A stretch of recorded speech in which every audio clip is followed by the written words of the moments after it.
Welcome to the Pumpkin Podcast with your host, Pumpkin. Week 1 is in the books, my friends. We came out the other side unscathed and we're fucking alive. Can you believe it? It was brutal, dude. Alright, so this week... Alright, you know how last week I said, holy shit, dude, like I've never worked this hard in my life. Well, that was before I went back to work, and I stand corrected. I have now never worked this hard in my life. So let's just recap the week real quick. Alright, I went back to work on Monday. I expected the barbecue to be that day, the barbecue for the students, and it wasn't that day, so that was kind of nice, but it was still pretty busy, nothing crazy. The only part that sucked was that my body reminded me that I hadn't been to work in 4 months, and I realized within the first few hours, like, dude, as hard as I worked over the summer, I was fucking pampered, dude. I had it good. I forgot how difficult my job was. So Monday was fine. I was a little sore afterwards. My feet hurt, but I was okay. Everything was all right. It was good to see everyone, I guess. Whatever. And yeah, for the most part, everything went smoothly that day. Now, Tuesday was actually the day of the barbecue. So, I got to go in at 6 p.m. Usually I go in at 4, so it was kind of nice. I got to go in 2 hours later. Didn't mind that at all, but it was everything that they said it would be. Now, they told me at the meeting back in August, like the month before I went back. I told you guys about that. They told me, like, we're going to have this barbecue and blah, blah, blah. It's going to be crazy. We're going to all be outside and whatever. Well, I found out the night before the barbecue that my department actually wasn't involved in that. Well, not in the barbecue itself, at least. So that was cool. That was a relief. I was like, great. I don't have to stand outside in a hot chef coat. Like, I'm not gonna have to deal with any of that bullshit. But I did have to go in at 6 to prepare for 2 hours to prepare to open at 8 p.m. I was like, holy shit, like we're opening at 8 p.m. Like, why? And they were like, well, because every year we do this barbecue, and for some reason all the students, even though they just ate, all the students, they like storm our department. So I was thinking to myself, I'm like, all right, I believe you, but at the same time, like, how bad could it actually be? So it turned out to be everything that they said it would be. It was so we were like busting ass from 6 p.m. to 8 p.m., just setting everything up, getting everything ready. And I was, in the back of my mind, I'm like, all right, maybe it is crazy. But, on the surface, I'm like, I don't know. Like, do we really have to do all this? Yeah, dude, we did. It was totally necessary because at 8 p.m., the minute that we opened, in the first 60 seconds, I had a line out the door. Our whole food court was packed to the brim, dude. Like, I have never seen so many students in one place at one time. It was insane. Like, literally, like, there were students standing outside, and it's not like a small area, dude. Like, it's huge. It's a university. Like, so expect, like imagine what you would expect at like a university's food court. You know what I mean? Like, it's huge. So I had students packed to the brim, dude, like within the first minute. And non-stop until we closed at 11, I was just work. Non-stop, dude. Like, it was insane. And I was like, all right, well, shit. I guess fucking, it's as bad as they said it was. So So that got pretty crazy. And but my job, I'm just like a regular service person, you know. Like I do cashier work, I stock things, I clean shit, you know. Like I'm just kind of like an everyman in that aspect, but I'm not the one cooking the food. So I wasn't getting like the brunt of the shit, you know. Like I was all right. I mean, I was still doing a lot. Like there was still a lot of, you know, people were buying a lot of shit, so there was still a lot of shit to like stock. But you know, I wasn't having to deal with like the pace and the heat of the kitchen.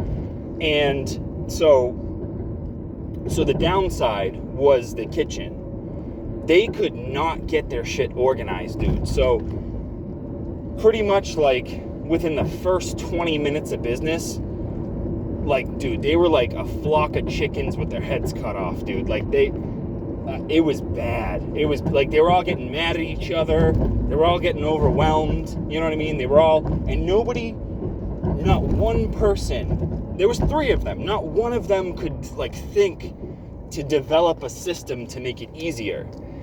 And dude, like that's the exact reason why I don't cook anymore. You know, like I could have gone back there and I probably would have done better. But here's the thing, like, so I cooked for like, I don't know, like 7 or 8 years, something like that. I worked at like 10 different restaurants. So like I know how the shit goes. But the reason that I stopped doing it was because of that. Because in every single kitchen, no matter how well-oiled of a machine it is, you could have, you know, 95% of the kitchen where everyone's working together, things are going smooth, you know, everybody knows what they're doing, they're developing a system, and then that 5% could get overwhelmed, right? That 5% could, you know, not know how to pace themselves, you know, not, you know, think clearly enough to like do things in an orderly fashion. And that 5% of the kitchen will drag everyone else down. It's inevitable. It will happen. And then when that happens, people start pointing fingers. People are getting frustrated with each other. You know, meals are taking 20, 30 minutes to go out, you know, and then everything gets backed up, you know. So it's just kind of like a domino effect. And it's inevitable in every kitchen. So that's why I stopped doing that shit, dude. And that's exactly what happened this night. Once one of those dominoes fell, once one person was like incapable of just keeping up with the flow, everything went to shit. And it stayed like that for like the whole night. So, you know, I mean, on my end, you know, I was okay. Like my job was fine. I was doing my job great. Like I was the best one there. But the downside to that is that because I'm the front-facing person, because I'm right there, when the kitchen's fucking up, people want to come to me with their questions and concerns, and they want to ask me where their food is, you know, and I'm like, dude, hey, that's not my responsibility, you know, that's not my job, you know, you got to ask those guys. I know, like, it seems like it's hard to ask them, but it's like, that's not my thing, dude. Like, I gotta keep going. I gotta keep pushing you guys out the door. Like, I have to keep ringing you up. I can't keep going back to them and asking them when something's gonna be done. You know, they have like 60, 70 tickets open right now. For anyone who doesn't know what that means, the tickets meaning like the food tickets for people's meals, they're working on like 60 or 70 at a time right now. There's, you know, look at how many of you there are. So anyway, so, you know, people keep coming up and asking me, you know, where's this, where's that? And I'm just like, dude, if I do that for all of you, then none of you, I'm not going to be able to ring up anyone's food. And we're just going to continue to have this crazy line. And I'm not doing that, you know. You got to go try to get their attention, because that's not my department. So anyway, so that night was a shit show. And then I go in Wednesday. And Wednesday, I'm like, all right, this is a sigh of relief right now, because it can only be a better day after that, right? And it was. Everything was going smoothly at first. You know, no mistakes being made within like the first hour and a half to 2 hours of me being there. But then some girl comes up and she wants like a vegan steak and cheese, right? We literally have a button for that. So I press vegan steak and cheese. You know, I send it back to the cooks. Think nothing of it, whatever. It's there. It's in their hands now. So I see this girl waiting out in the dining room for like 20 minutes, and I'm like, all right, well, maybe they have tickets back there. You know, I know that vegan stuff does take a little bit longer than like regular stuff. So, you know, whatever. So I go to take my break, right?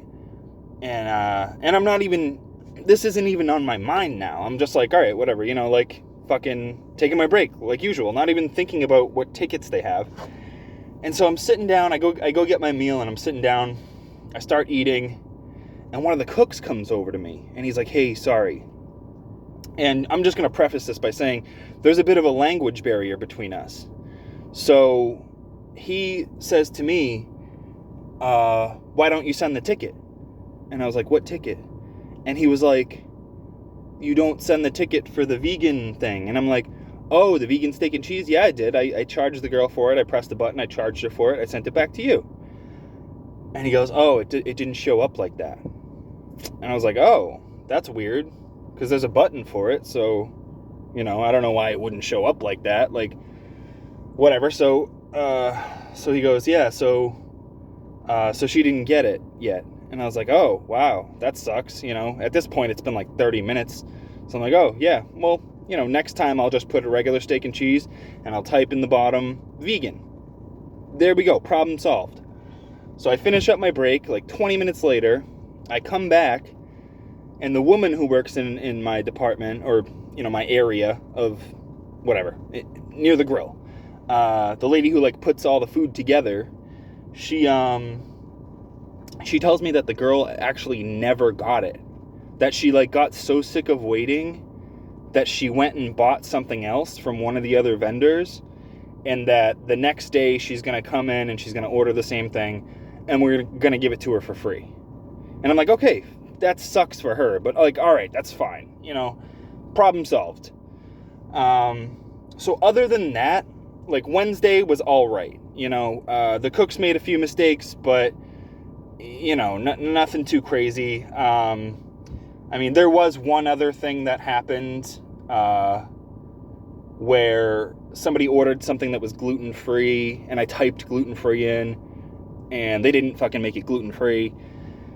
And then one of the cooks was like, oh, no, you didn't write it. And I was like, I wrote it, dude. Why would I lie? I wrote it.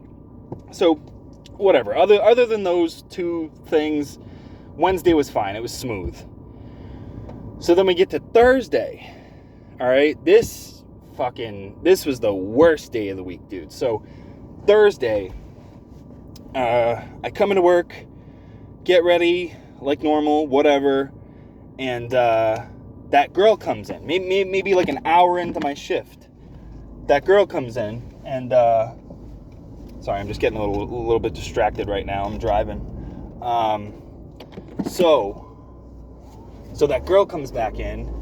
And she orders her vegan steak and cheese, and I'm like, all right, cool, it's on the house, you know. Sorry about yesterday, no big deal. You know, it's free today. I'll even give you some free fries. So cool, so no issue there.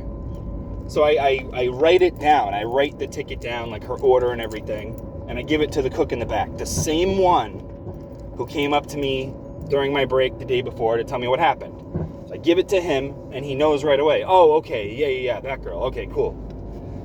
And he starts working on it.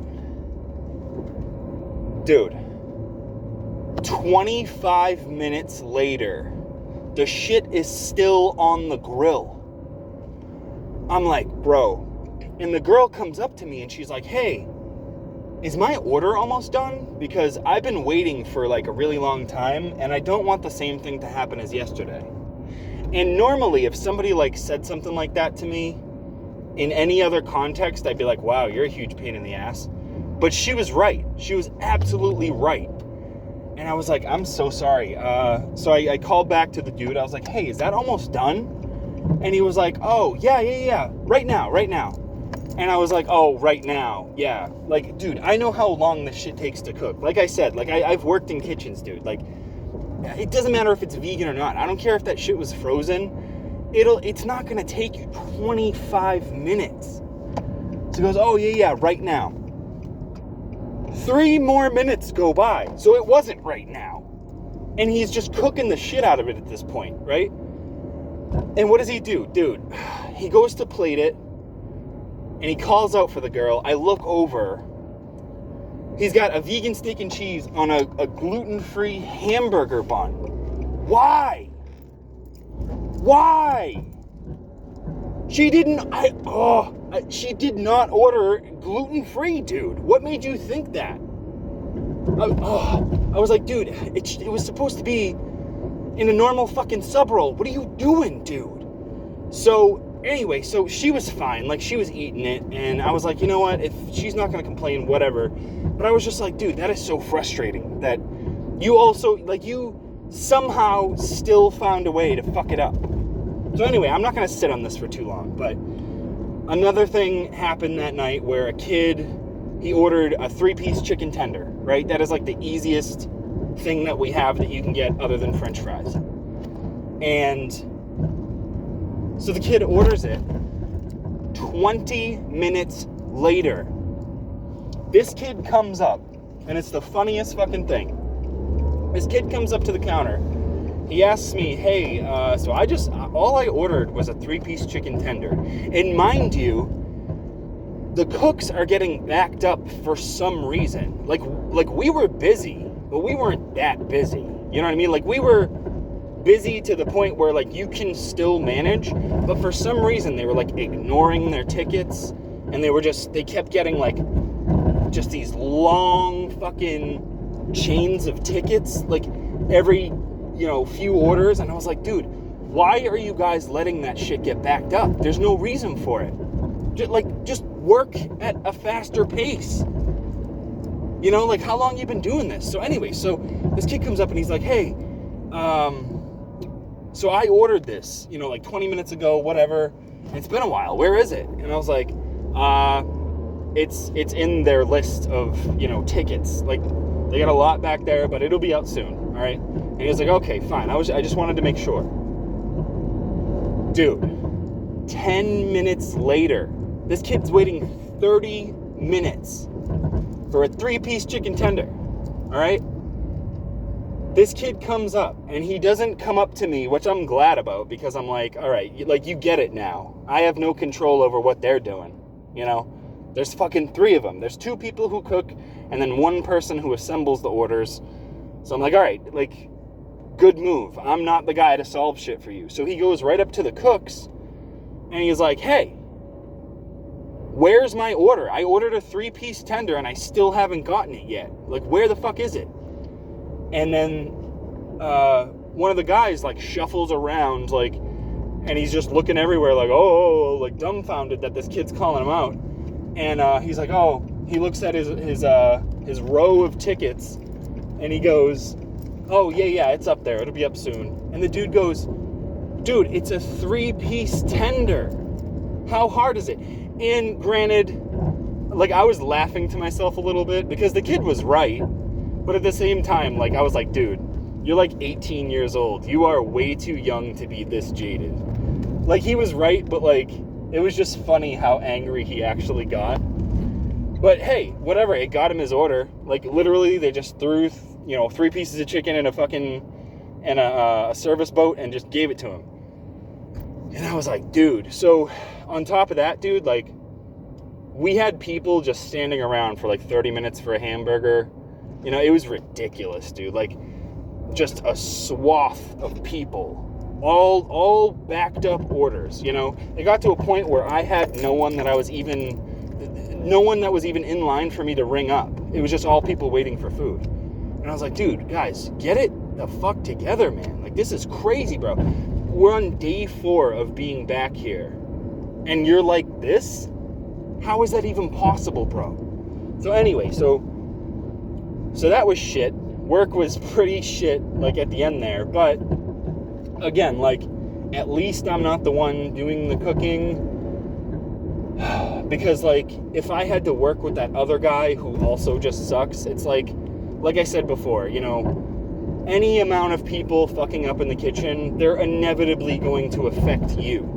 Like, you're gonna fuck up if somebody else fucks up. So, I'm just glad that I do what I do. So, aside from work, I took care of my daughter all week.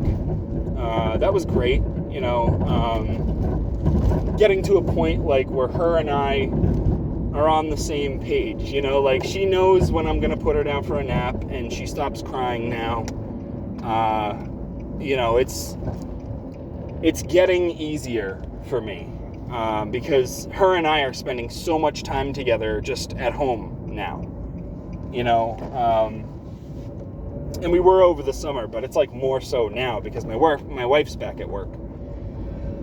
So that's been good. That's been great. But once we got to Thursday, I told you guys she was going to be with my wife's mom for the first time ever. This was the first time that my daughter was ever going to be without either myself or my wife for the day. Well, for at least, you know, 5 or 6 hours. But still, it was her first time without us. And dude, I took care of her that morning. I got her all set up to go to her grandmother's house, and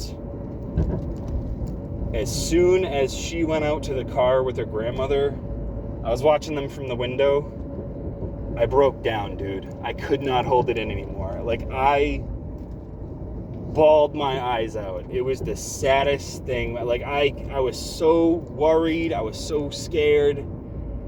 It was the first time ever, you know, and I felt so bad just handing her off to her grandmother.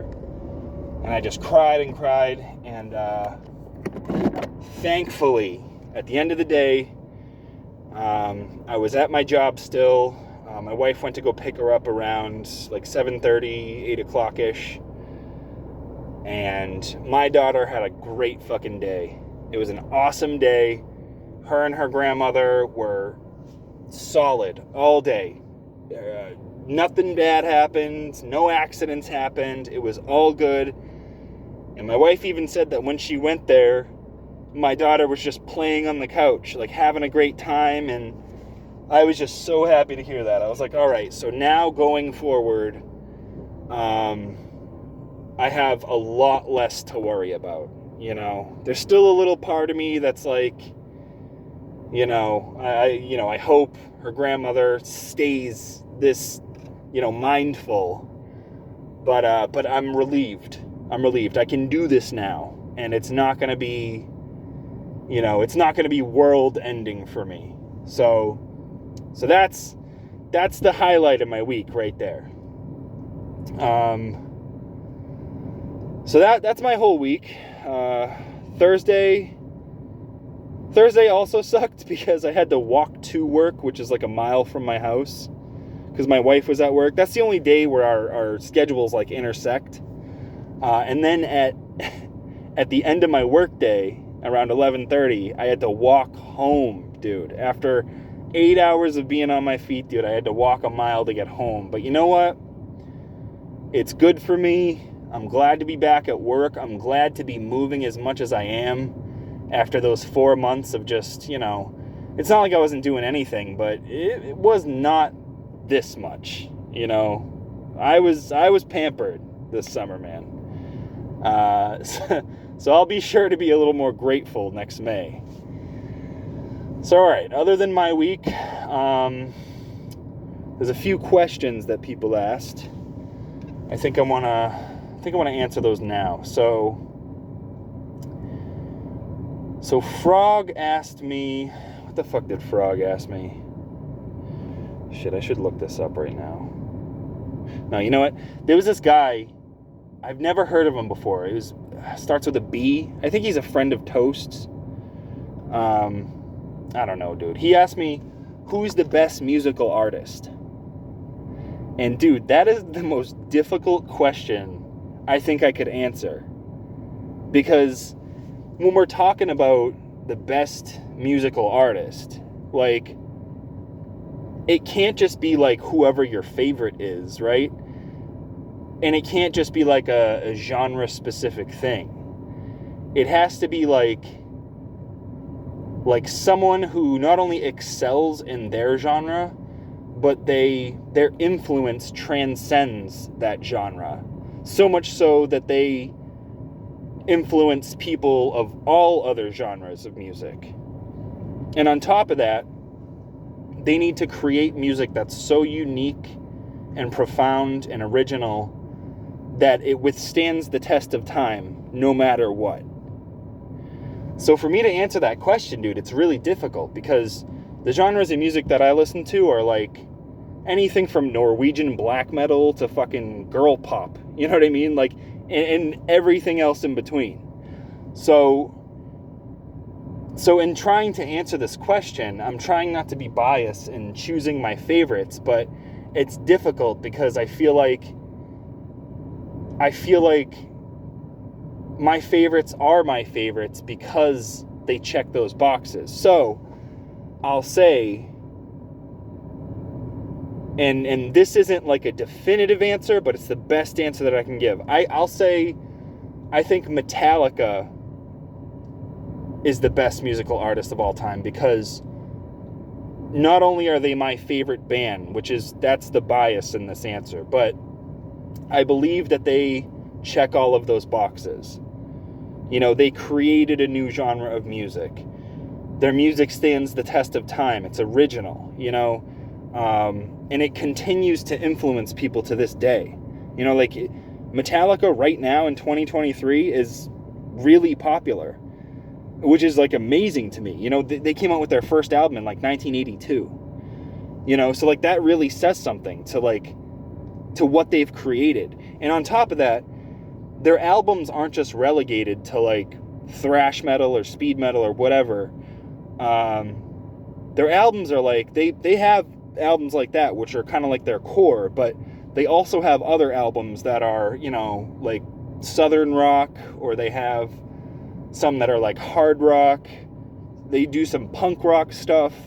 You know, it varies. You know, like when you take their albums, their first 5 albums or 4 albums, and then up until these past, I don't know, 3 or 4 albums, those are all like thrash and speed metal, but everything in between was like they were breaking from the norm. You know, they were experimenting, they were making new things. And as much flack as they've gotten for some of those projects, I've always appreciated all of them because I feel like they're not just trying to pander to the people who are purists of metal. They were trying to break that mold and expand their fan base and have more influences on other people. So I'll say Metallica as my answer, but for the same reasons, a close second, I think, would be Alanis Morissette. Because she also, you know, checks all those boxes, and I mean, dude, her music is just fucking art, dude. Like her lyrics, it's like you got to take a double take at, because it's amazing. You know, she's an amazing songwriter. So I'll say Metallica with a close, very close second as Alanis Morissette. Those are the greatest musical artists of all time, in my opinion. All right, next question.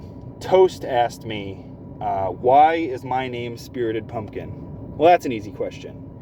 When I made my Reddit profile, you know how they give you like options for just like randomly generated names.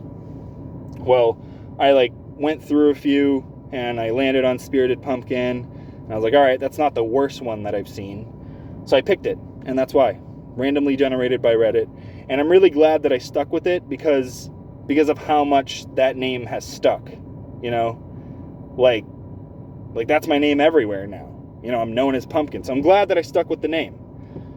And then, shit, I'm trying to remember what Frog asked me. I don't want to, like, back out of this and have it stop.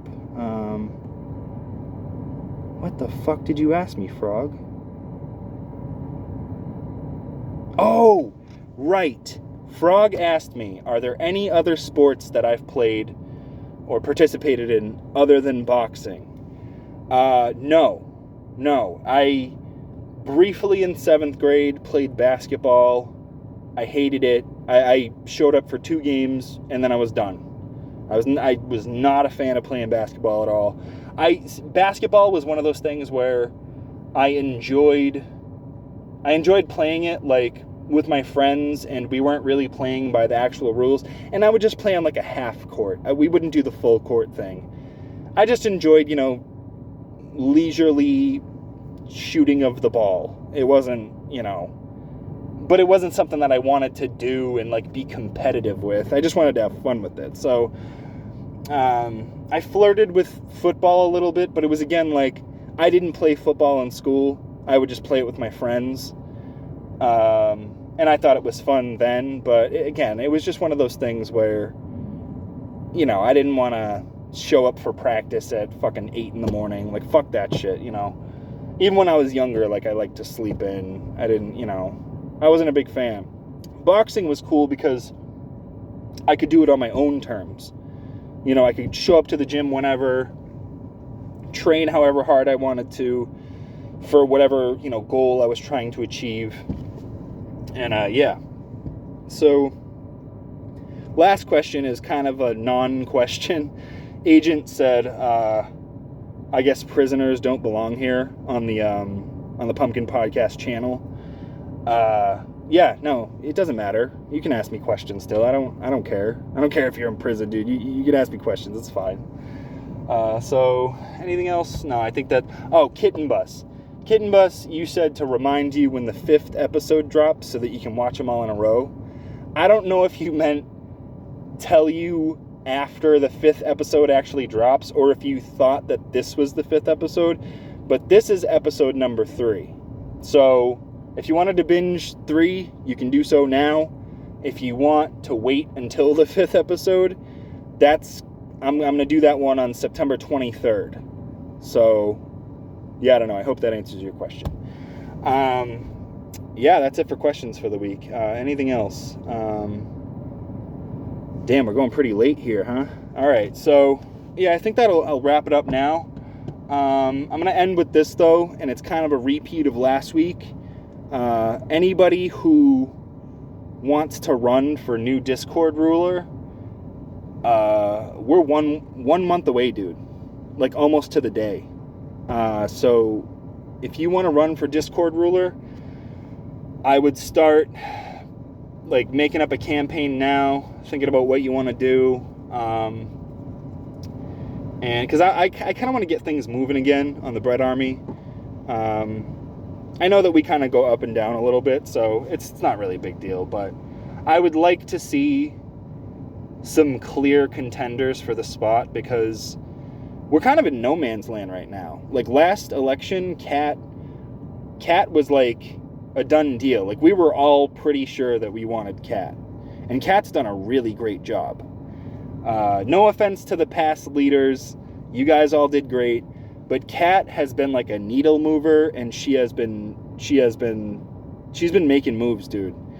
And I'm really proud of the job that Cat has done. Like, Cat is without any drama, any controversy, and it's really been a breath of fresh air. So good job, Cat.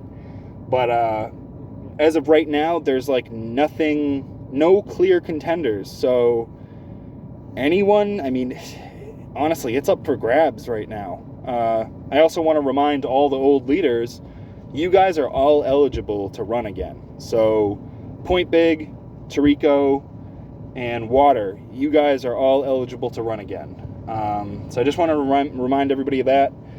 And yeah, if you have any more questions, guys, I can answer all of them next week. Just please one question at a time.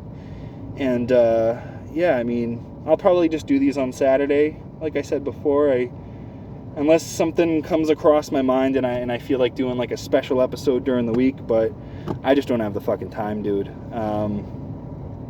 Anything I want to leave off on? So it's Saturday. As you guys know, it's fight day. I don't know if anybody knows the names of fighters, but Israel Adesanya is fighting tonight. which means that this isn't a normal night. This is a pay-per-view night, so I had to shell out fucking $80 for it, and it sucks. I do it every month, so it's not like a new thing, but it's just it always sucks when I have to do that. But whatever, it's gonna be a good night. So driving to the beer store right now. Gonna pick up some other shit along the way. And yeah, I think that's it, guys. We went pretty late today. I hope you guys enjoyed the episode, and yeah, I'll see you on the next one.